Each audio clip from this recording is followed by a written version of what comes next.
Good evening, Lizzie boys, and welcome back to my channel. I've been waiting for an opportunity to make this video because my dogs keep barking, so if you hear them, I don't know, just ignore them. Listen to the sound of my voice. I just woke up, and I woke up to something shocking. A picture of 3 Monster High dolls. This looks like a post that would be on Monster High's Instagram, but I noticeably don't see any Mattel branding. If anything, this looks like it might be a reveal post for 12 Days of Fandoms, potentially cropped. But with the placement of the text at the bottom of the screen, it makes me think, no, it's probably not cropped. This is probably the full image. So with that knowledge in mind, let's just go over what we've seen because it's shocking, to say the least. This picture was shared today by an account called A Pink Rifle.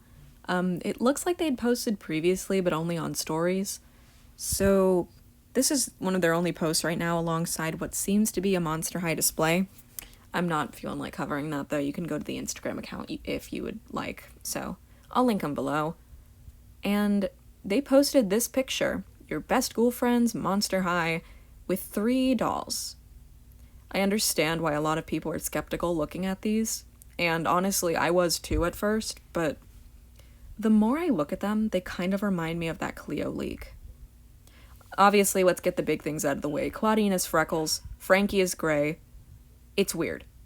It's a very strange situation. This is very unusual. We know what the characters used to look like, so looking at this is more than jarring, honestly. The only one that kind of resembles their original self, albeit with like a smaller head, because they seem to have shrunk the heads. Cleo looked like this too. Yeah, Draculaura's got a very noticeably smaller head, big ears, split-dyed hair, and she really looks like her cartoon counterpart. Remember this picture? Draculaura really looks like herself there. So, I don't have the animation links of Clawdeen, but Clawdeen and Frankie look significantly different. Frankie, for instance, had blue streaks in their hair and blue skin. So the gray skin is definitely very jarring. I think I'm going to go over each character one by one to keep my thoughts less scatterbrained. So let's just do that. Starting off first with Clawdeen, she seems to have undergone the most changes. It looks like she's wearing overalls and a big green coat with some pink fur at the top. She has a little painted on nose now, similar to the Werecat characters in the original run. The werewolves never got that, so that is a new change. Honestly, everything about this looks too real for me to say, oh, it's probably fake, it's just edits. This doesn't look edited. I mean, it's possible that a very talented editor created this picture, but they just look too real to me. Like, how would you even fake that hairstyle? She's got like a bun on the top of her head. Her hair is a very faded purple. I'll admit, I'm not the biggest fan of how faded it was. If they wanted to go with a more vibrant Ghouls Rules shade of purple, I might have been more okay with it, but this one just feels too muted. I would have rather her had brown hair at this point because the purple just feels like it's getting drowned out. Her earrings seem to be new molds as well. I feel like it's too detailed to not be real. She also has freckles and a side glance. I like the side glance. Would I have preferred it on the original head mold? Yes. I also don't like that she's smiling. That was one of my least favorite things about the reboot dolls, and now they're like, oh, we're gonna make all the dolls smile. Yeah, I don't know. That's just not what I like. She's got a choker on. I don't know what to rate this doll.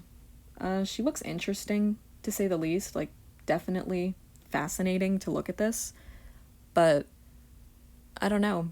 I really don't know what to think. I know that it's a reboot, so things are different now. But I guess what I've been hoping for this whole time was a Monster High revival. A revival of the original run. But it doesn't seem like we're ever going to get that. I don't know. I'll give her like a 7 out of 10 for now.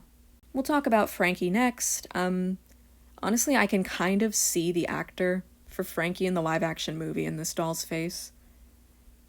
Kind of reminds me of Cece, you know, the live-action actor for Frankie in the Monster High movie. I don't know, I feel like I can kind of see it. I don't think these dolls are meant to be based on the actors, though. Like, I don't know if Mia Harris has freckles. I don't know. I don't intensely look at the actors' faces, so I don't know what they look like to the point that it's burned in my mind.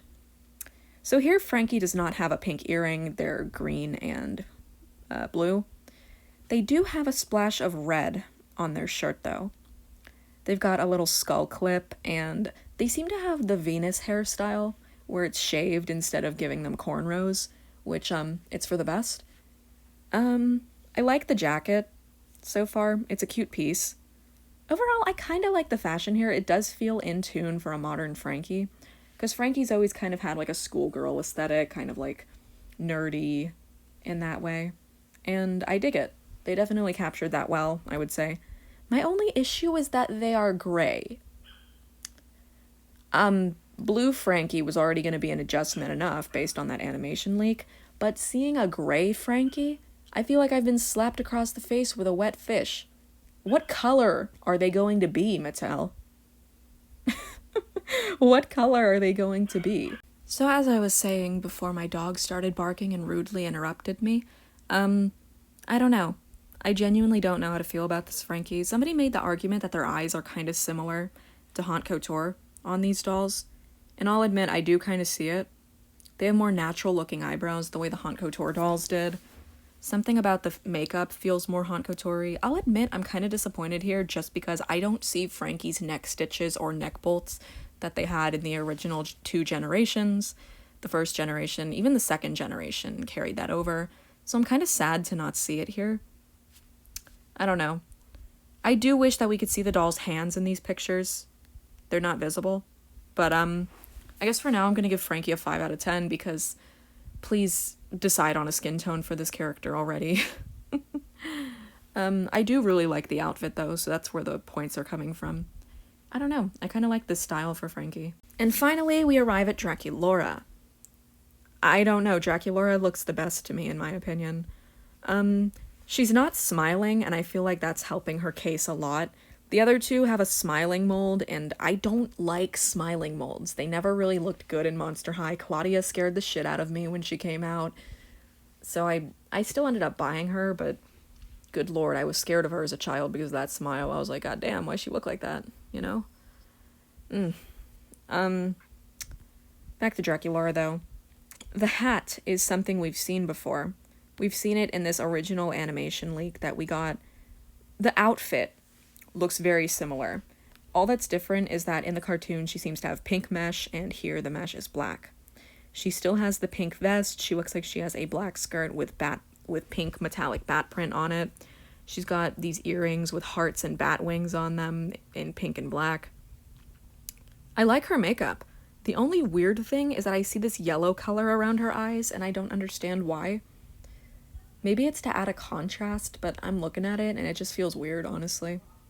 But overall, from what I'm seeing, I think Draculaura does look the best. It feels like the most effort went into her. And it would make sense. She is like the fan favorite of the entire fandom. Not me, though. My favorites are Abby, Toralei, Frankie. No, not Frankie. Why did I just say Frankie? My favorites are Abby, Toralei, and Clawdeen. And Widona and Iris. I like the weird ones. Sorry, I had to run downstairs and show these to my mother because she was summoning me. It's 10 a.m., so, you know, I should be downstairs eating breakfast by now. But here I am, holed up in my room in the dark, making a video. But yeah, I'd say Draculaura is my favorite so far. The one thing that makes me think that these are real is the head shape. It looks just like that Cleo leak, and I know that that Cleo leak is real. My channel did not get copyright striked over it for me to say, like, oh, it's definitely fake, guys, it's not real. That shit's real. I got copyright striked for using a version that censored the doll completely in a video. I'm still mad about it because it still hasn't worn off. I'm nervous to upload this, actually, but the people who covered the uncovered version of that Cleo didn't get copyright striked, so who knows, maybe they stopped caring. If they strike me again, I don't know. I don't care. I want to talk about this, so I'm going to do it. I'm going to give Draculaura a 7 out of 10 as well. I like her, but I'm just put off by the yellow around her eyes. It's weird. Maybe an 8 out of 10. Yeah, I'm going to stick with an 8 out of 10. So, yeah. Final rankings, 8 out of 10 5 out of 10, 6 out of 10. I bumped her down because, I don't know, I just don't like the nose. Feels too different. Werewolves never had those noses. It was just the werecats. So it just feels like a sudden lore change. They changed the lore, you know? So, yeah. Honestly, I don't know what to think of these. You guys are free to share your thoughts in the comments below. Definitely do not go attack any designers after watching this video. If I see any of y'all attacking the designers, being like, what is this? We wanted the original Monster High. While a lot of people share that sentiment, please don't take it out on the people who make dolls to get paid. Don't do that. So in addition to these pictures leaking, I believe that they were most likely going to be posted for 12 Days of Fandoms, maybe by the Monster High Instagram account. I also think I've heard rumors of there being a Comic-Con exclusive Monster High doll this year. Personally, I would not like that. I would not be able to afford it. I used to get Comic-Con dolls for like $70 or $80 right after the event, and I was like, well, I'll never financially recover from this. I've more than financially recovered from it. People are most likely going to want a stupid amount of money if they made a Comic-Con exclusive doll this year because of how popular Monster High is right now. And I'm not looking forward to that. I'm honestly not. But if they want to do it, I don't know. I'll try my best to get the doll. But, yeah. Thank you guys for watching this video. Feel free to comment your thoughts on what we've seen. And I hope to see you in my next one. Bye!